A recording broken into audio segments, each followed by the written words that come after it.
Hello બાળ દોસ્તો, સ્વાગત છે તમારું ચેનલની અંદર। આજે આપણે જોઈશું ગણિત ગમતની અંદર પ્રકરણ નંબર 7 સમય વહી જાય છે। ઉલટો સુલટો સમય, ઉલટા સુલટા સમયની વાર્તા। નીચે જો એક વાર્તા આપેલી છે। જ્યારે સૂર્ય હાથમે છે, સૂર્ય ઉલટ સુલટ આપેલું છે। જ્યારે સૂર્ય ઉગે છે ત્યારે સુમન જાગે છે। આથમે ત્યારે કોઈ જાગે નહીં, તો આથમે ખોટો શબ્દ છે, ત્યાં શું આવે? ઉગે। કેવી સુંદર સાંજ, સુંદર સવાર આવે। તે ઝડપથી 2 કલાકમાં પોતાનું મોઢું ધોવે છે। જો 2 કલાકની જગ્યાએ શું આવે? 2 મિનિટ, કેમ કે કોઈને મોઢું ધોતા 2 કલાક થાય નહીં, 2 મિનિટ આવે। અને તે ઝડપથી બહાર દોડી જાય છે। તે સીધી જ પક્ષીઓના માળા તરફ જાય છે। તે છેલ્લા થોડાક મહિનાઓથી ખાલી જગ્યા ઈંડાનું નિરીક્ષણ કરતી હતી। થોડાક મહિનાઓથી નહીં, થોડાક દિવસોથી। તેમાંથી ઈંડામાંથી બચ્ચું બહાર આવે છે, તેની રાહ જોતી હતી। પરંતુ એક અઠવાડિયામાં ખાલી જગ્યા પોતાની આંખોનો પલકારો મારે તે પહેલા એક બિલાડી ઝાડ ઉપર કૂદકો મારે છે અને પક્ષીની માતા મોટે મોટેથી રડે છે। આંખનો પલકારો કેટલી સેકન્ડમાં થાય? 1 કે 2 સેકન્ડ, તો એમાં મિનિટ આવે અથવા અઠવાડિયા આવે નહીં। અને સુમન બિલાડીને ભગાડવા માટે દોડી જાય છે, ત્યારે બિલાડી કૂદકો મારે છે, ત્યારે તે મોટી લીલી કેરી સાથે અથડાય છે, ધમ। પછી કેરી છે એ 2 દિવસમાં ખાલી જગ્યા તે નીચે પડે છે। 2 ક્ષણ આવે, 2 દિવસ થાય કેરીને પડતા? નહીં। ઓહ, કેવું દુઃખદાયક! કેરી હજી સંપૂર્ણ રીતે પાકી હતી નહીં। મીઠી થવા માટે તેને 1 વર્ષની જરૂર હતી। ક્યારે કેરીને પાકતા 1 વર્ષ થાય? નહીં, કેરી 1 મહિનાની અંદર પાકી જાય। ત્યારે સુમનની બહેને બૂમ પાડી કે હજુ તું ભૂખી નથી? તારા પેટનું ઘડિયાળ ઊંઘવા ગયું છે? આવ અને રાત્રિના ભોજનમાં ગરમા ગરમ ઉપમા જમી લે। રાત્રિનું ભોજન હોય સવારે ઉઠીને? નહીં, સવારનો નાસ્તો હોય।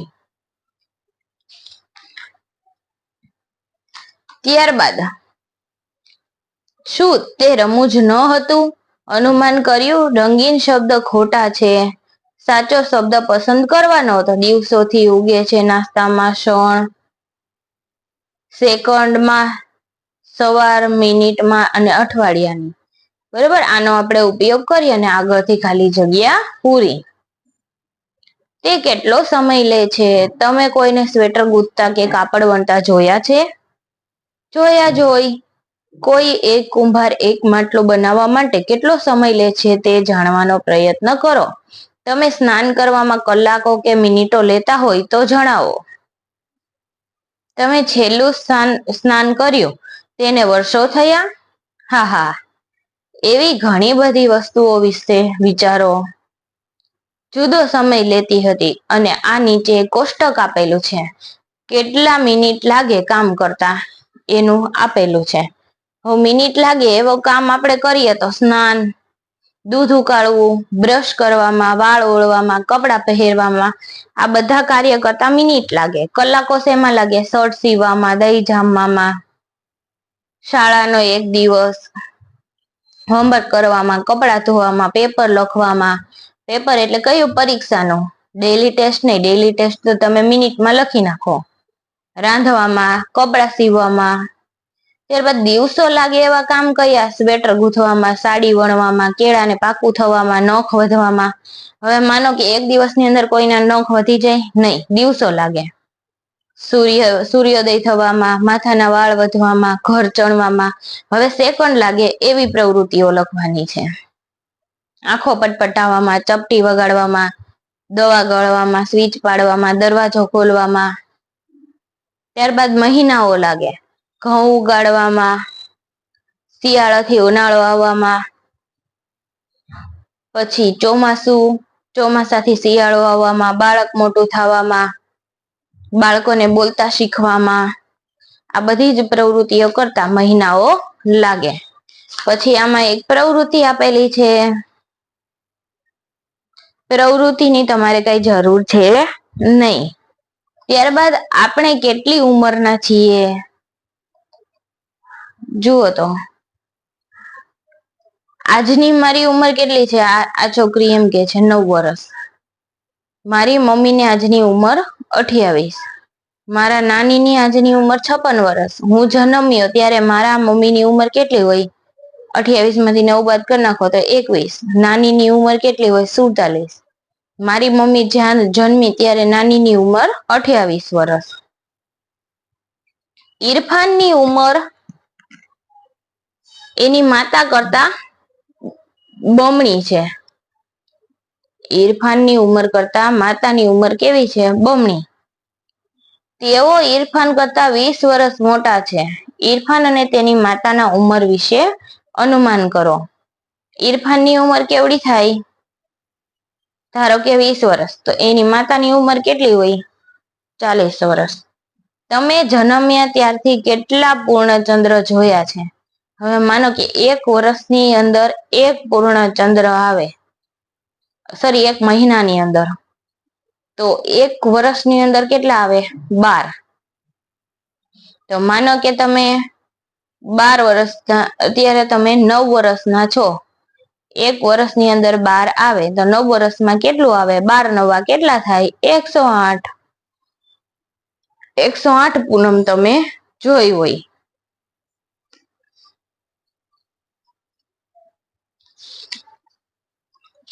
ત્યારબાદ જન્મનું પ્રમાણપત્ર આપેલું છે.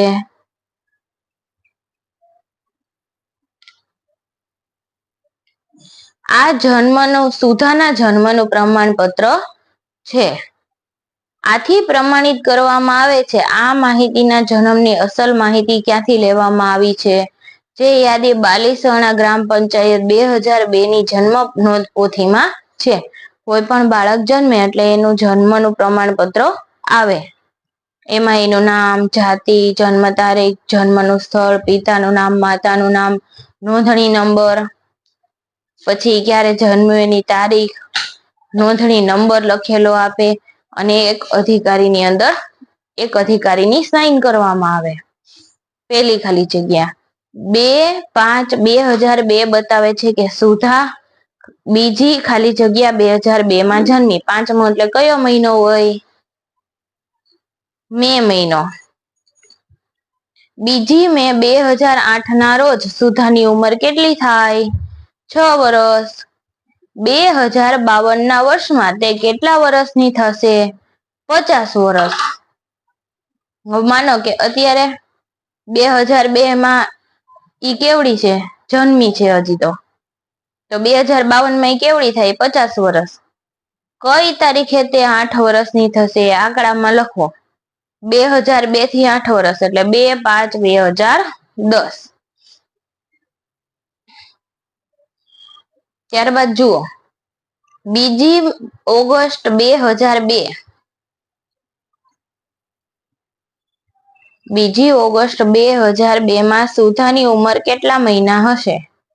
3 મહિના. મે માં જન્મી, જૂન, જુલાઈ, ઓગસ્ટ 3 મહિનાની થાય. અત્યારે સુધાની ઉંમર કેટલી હોય? 28 વર્ષ. તેના જન્મના કેટલા મહિના પછી પ્રમાણપત્ર આપવામાં આવ્યું? 3 મહિના પછી. પ્રમાણપત્રનો નોંધણી નંબર કયો છે? ફોર્મની અંદર આપેલો છે અહીંયા નોંધણી નંબર, એ લખી દેવાનો. હવે જો તમારા માટે એક કામ આપેલું છે. તમે ક્યારે જન્મ્યા હતા? તમારી જન્મ તારીખ આંકડામાં લખો, અને આ તમારે જન્મનું જે ફોર્મ નંબર હોય એ જોઈને ભરવાનું છે. ત્યારબાદ 2018 નું કેલેન્ડર આપેલું છે. વર્ષ 2018 નું કેલેન્ડર આપેલું છે, અને એના ઉપરથી પ્રશ્નના જવાબ દેવાના છે. ચાલો આપણે વર્ષ 2018 નું કેલેન્ડર જોઈએ. 1 વર્ષના કેટલા મહિના છે? 12. જે મહિનાના 30 દિવસ છે તે મહિનાઓની યાદી કરો. એપ્રિલ, જૂન, સપ્ટેમ્બર અને નવેમ્બર. સામે જોઈ લેવાનું કેલેન્ડરની અંદર કયા મહિનાની અંદર 30 દિવસો આવે. આ કેલેન્ડર ની અંદર જોઈએ તો અહીંયા રહ્યા 30-30 વાળા, એ અહીંયા લખી દેવાનું. પછી 31 દિવસ હોય એની યાદી તૈયાર કરી દેવાની. જુઓ તો 31 દિવસ હોય, જાન્યુઆરી, માર્ચ, મે, જુલાઈ, ઓગસ્ટ, ઓક્ટોબર અને ડિસેમ્બર. ફેબ્રુઆરી મહિનાના કેટલા દિવસ છે? 28. અઠવાડિયું કેટલા દિવસનું હોય? 7. જુલાઈ મહિનામાં કેટલા અઠવાડિયા છે? 5. આ બધા મહિના માટે સાચું છે? ના, અમુકમાં 4 આવે, અમુકમાં 5 આવે. તમે કયા મહિનાના 3જા ધોરણમાં આવ્યા?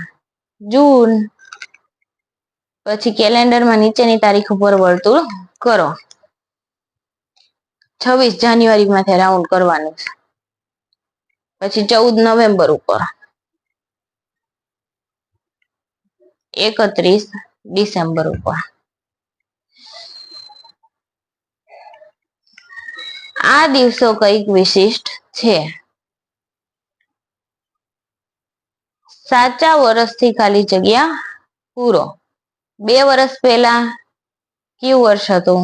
2016. કેમ કે આ કેવું હાલે છે? 2018. આપણે એમ ધારી લેવાનું છે કેલેન્ડર છે એટલે. કયા વર્ષમાં તમે ધોરણ 2 માં હતા? 2017. આવતું વર્ષ કયું હશે? 2019. 3 વર્ષ પછી કયું આવશે? 20 એ 18, 19, 20 એટલે 21.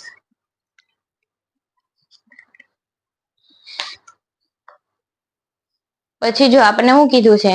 કયો તહેવાર પહેલા આવે? નીચે આપેલ કેટલાક તહેવારો આપણે વર્ષ શોધવા દરમિયાન ઉજવીએ છીએ અને તહેવાર કયા વારે આવે એ શોધવાનો પ્રયત્ન કરવાનો છે. આગળ કેલેન્ડર માંથી જોઈને જવાબ લખેલા છે. દિવાળી ક્યારે આવે? 7 નવેમ્બર બુધવાર. પોંગલ 14 જાન્યુઆરી રવિવાર. એવી રીતના 26 ઓગસ્ટ ક્યારે આવે? રવિવારે. 2 ઓગસ્ટ મંગળવારે. 2 ઓક્ટોબર મંગળવારે. 21 નવેમ્બર બુધવારે. 25 ઓગસ્ટ શનિવાર. 23 નવેમ્બર શુક્રવાર. 31 જાન્યુઆરી બુધવાર. 25 ડિસેમ્બર મંગળવાર. 15 એપ્રિલ રવિવાર. હવે ઉપર જે આપેલા છે ને એને આપણે અહીંયા ક્રમમાં ગોઠવી દેવાનો. જાન્યુઆરીમાં કેવું આવે? સૌથી પહેલા જુઓ તો જાન્યુઆરીમાં સૌથી પહેલા શું આવે છે? પોંગલ. પછી ગુરુ રવિદાસ જયંતિ, બિહુ, ઓણમ, રક્ષાબંધન, ગાંધી જયંતિ, દિવાળી, ગુરુ નાનક જયંતિ અને નાતાલ. કયો તહેવાર વર્ષની શરૂઆતમાં આવે? પોંગલ. અને કયો તહેવાર વર્ષના અંતમાં આવે? નાતાલ. ત્યારબાદ અહીંયા કેલેન્ડર નો જાદુ આપેલો. કેલેન્ડરમાં એક વચ્ચાનું ચોખ્ઠું લઈ લેવાનું. એનો તો આમથી આમ સરવાળો કરો તો સરવાળો કેવો થાય? સરખો જ.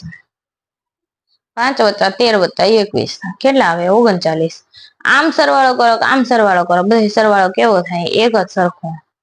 પછી 19, 13 અને 7 તો એનો સરવાળો કેવો થાય? સરખો. એમાં 10 × 10 ના ચાર્ટમાં જાદુ કામ કરે છે. ગણિત ગમત પ્રકરણમાં જાઓ અને તેની ખાતરી કરો. ત્યારબાદ વધારે જાદુ આપેલો છે એક. હું બોક્સમાં 5 સંખ્યાનો સરવાળો એક ક્ષણમાં કરી શકું. આનો સરવાળો કેટલો થાય છે? 75. બીજી 5 લાઈન વાળી જોવાનું. એમાં 83 સંખ્યાઓનો સરવાળો અને સીધો સરવાળો કેલેન્ડરમાં કરજો તમે, એટલે તમને ખ્યાલ આવશે એની અંદર શું જાદુ છુપાયેલું છે. પછી જો અહીંયા 1 થી પૂર્ણ કરવાનો તો કેલેન્ડર અને એના નીચેના જવાબ દેવાના છે. આ મહિનો કયા દિવસે પૂર્ણ થાય છે? જુઓ તો શુક્રવાર. આ મહિનાના દિવસોની સંખ્યા 31. 13મી ઓગસ્ટે કયો વાર છે? સોમવાર. બીજા શનિવારે કઈ તારીખ છે? 11. 21મી તારીખે રવિવાર છે? જુઓ તો 21મી તારીખે રવિવાર છે? ના, મંગળવાર છે. 29મી તારીખે કયો વાર છે? બરાબર આ જ વારે બીજા અઠવાડિયાની તારીખ કઈ હશે? બુધ. જો 29 તારીખ અને પછીના અઠવાડિયામાં બુધવારે 5 તારીખ હોય. આ મહિનામાં કેટલા ગુરુવાર છે? 5. ત્યારબાદ પેડકી દેવીની વાર્તા આપેલી છે. આ વાર્તા વાંચી અને તમારે આના જવાબ દેવાના છે. હવે એમાં કેટલાક પ્રસંગો આપેલા છે. એનો પગ ભાંગ્યો, બકરું ખોયું, લગ્ન થયા, તેનું ચોથું બાળક, પ્રથમ વખત પોલીસ સ્ટેશન જોયું, વાંચતા અને લખતા શીખી, સૌથી મોટી દીકરી પરણાવી. તો જો આ સ્કેલ આપેલી છે ટૂંકમાં સંખ્યા રેખા. એની ઉપર જો 5, 10, 15 એના કેટલા વર્ષની ઉંમરે કયો કિસ્સો બન્યો ની લખવાનો. પગ ભાંગ્યો, પછી 10 વર્ષની ઉંમરે એને શું કર્યું હતું? એક બકરું ખોયું હતું. 15 વર્ષની ઉંમરે એના લગ્ન થયા હતા. 24 વર્ષે તેને ચોથું બાળક હતું. પછી 30 વર્ષે એનો કિસ્સો નથી. પછી 40 પ્રથમ વખત પોલીસ સ્ટેશન જોયું. 45 વાંચતા લખતા શીખી. અને સૌથી મોટી દીકરી પરણાવી 50 વર્ષની ઉંમરે. પછી જો તમારા આજુબાજુમાં રહેતા હોય એને પૂછવાનું, તમારે જીવનની રેખા બનાવો અને આજુબાજુના લોકોને પૂછો અને તમારા જીવનમાં બનેલી ઓછામાં ઓછી એક ઘટનાને વર્ણવો. તો તમે જયારે અત્યારે કેટલા વર્ષના છો? 9 વર્ષના. પહેલા ધોરણમાં હતા ત્યારે કોરોના આવ્યો હતો, તો એ લખવાનું કોરોના કાળ.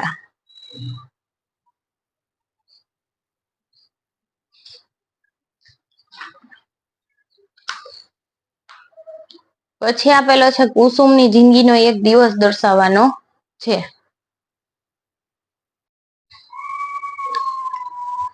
દિનચર્યા દર્શાવવાની.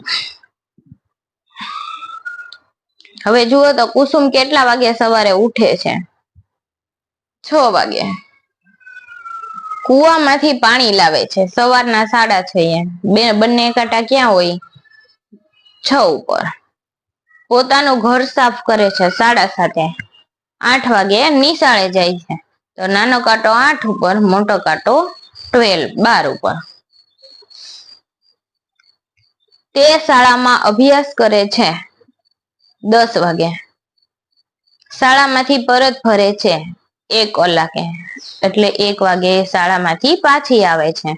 તે બપોરનું ભોજન તેના ભાઈ અને દાદી સાથે લે છે 2 વાગે. તે તેના મિત્રો સાથે રમે છે સાંજે 5:30 કલાકે. તે ઊંઘે છે તે પહેલા તેની દાદી પાસેથી વાર્તા સાંભળે છે. જુઓ તો 9 વાગે એ રાત્રે દાદી સાથે વાતો કરે છે, વાર્તાઓ સાંભળે છે. ત્યારબાદ તમારો રોજનો ક્રમ દર્શાવતો ચાર્ટ તૈયાર કરો. 7 સવારના 7 કલાકે હું ઉઠું છું. સવારના 8 કલાકે નાસ્તો કરું છું. સવારના 10 કલાકે અભ્યાસક્રમ કરું છું. પોતાનો અભ્યાસ પણ શરૂ કરે છે. આપણે બપોરની સ્કૂલ છે એટલે બપોરનું ઉદાહરણ લેવાનું. સવારના 11 કલાકે હું શાળાએ જવા માટે તૈયાર થાઉં છું. ત્યારબાદ બપોરના 12 કલાકે હું શાળાએ જાઉં છું. સાંજના 5 કલાકે શાળાએથી ઘરે આવું છું. રાતના 9 કલાકે ટીવી જોઉં છું. થેન્ક યુ બાળ દોસ્તો. આગળના પ્રકરણ જોવા માટે તમે ચેનલની અંદર સબસ્ક્રાઇબ કરો, જેથી તમને આગળનો વિડીયો સરળતાથી મળી શકે છે. પસંદ આવતો હોય વિડીયો તો શું કરવાનું? લાઈક કરવાનું, કોમેન્ટ કરવાની અને તમારા બીજા સહપાઠીને શેર કરવાનું ભૂલશો નહીં.